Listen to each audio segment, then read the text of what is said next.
Good evening बच्चों। आज हम ग्रामर पढ़ेंगे। ग्रामर व्याकरण।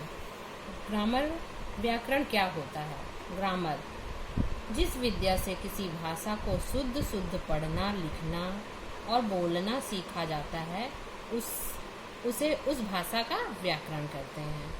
ठीक है, क्या कहते हैं? व्याकरण किसे कहते हैं? जिस विद्या से किसी भाषा का शुद्ध शुद्ध पढ़ना, लिखना, बोलना सीखा जाता है उसे उस भाषा का व्याकरण कहते हैं।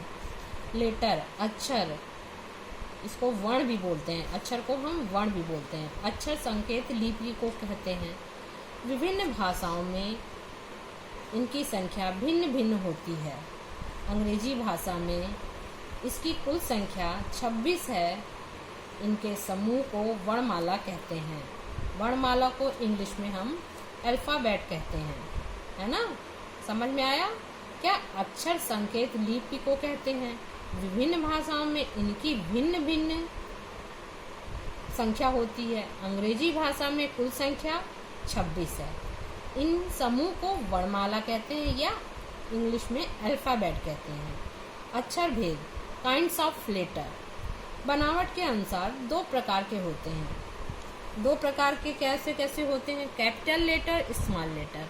कैपिटल लेटर जैसे ए, बड़े प्रकार के अक्षर लिखे जाते हैं, ए बी सी डी आदि। स्मॉल लेटर में छोटे प्रकार की ए बी सी डी लिखी जाती है। मात्रा के अनुसार दो प्रकार के अक्षर होते हैं। पहला है वॉवेल। वॉवेल जिन अक्षरों का उच्चारण बिना किसी अन्य अक्षर की सहायता से किया जा सके उन्हें वॉवेल कहते हैं। अंग्रेजी में इनकी संख्या 5 है। ए ई आई ओ यू, है ना? क्या वॉवेल में कितने अक्षर होते हैं? 5 होते हैं। कौन कौन से? ए ई आई ओ यू। नोट, डब्ल्यू और वाई यदि किसी शब्द के अंत में या बीच में आए में प्रयोग किए जाते हैं तब उन्हें सेमी वॉवेल कहते हैं। अर्ध स्वर जैसे हम लोग बोलते हैं काउ, सो, ट्राई, एक्सेट्रा। ठीक है, जैसे COW, यहाँ पे W जो आया है अंत में आया है ना? और SHOW यहाँ पे भी अंत में आया है। TRY, ट्राई, ट्राई में भी अंत आया। ये इन्हें अर्ध स्वर कहते हैं। ये भी इन्हें अर्ध स्वर कहा जाता है। ये भी वॉवेल में ही आते हैं। ठीक है, फिर आता है कंसोनेंट, व्यंजन। जिन अक्षरों का उच्चारण वॉवेल की सहायता से होता है उसे कॉन्सोनेंट कहते हैं। 5 vowel A E I O you को छोड़कर बाकी 21 अक्षर कॉन्सोनेंट कहलाते हैं। वर्ड, वर्ड को हिंदी में बोलते हैं शब्द। दो या दो शब्दों से अधिक अक्षरों के समूह को वर्ड कहते हैं जिसका कुछ अर्थ निकलता है। जैसे पेन, टैब, टेबल, मैन।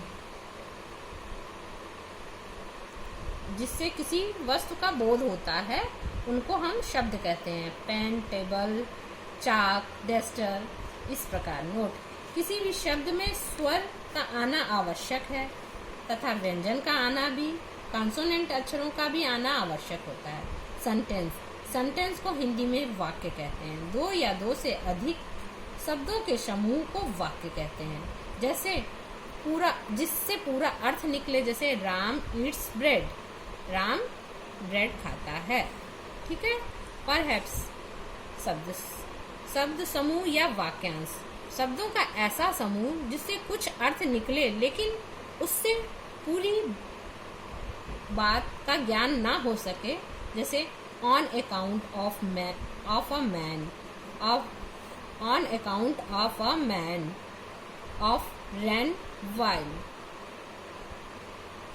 इससे हमें पूरी बात का बोध नहीं हो रहा है, अधूरी बात का बोध हो रहा है।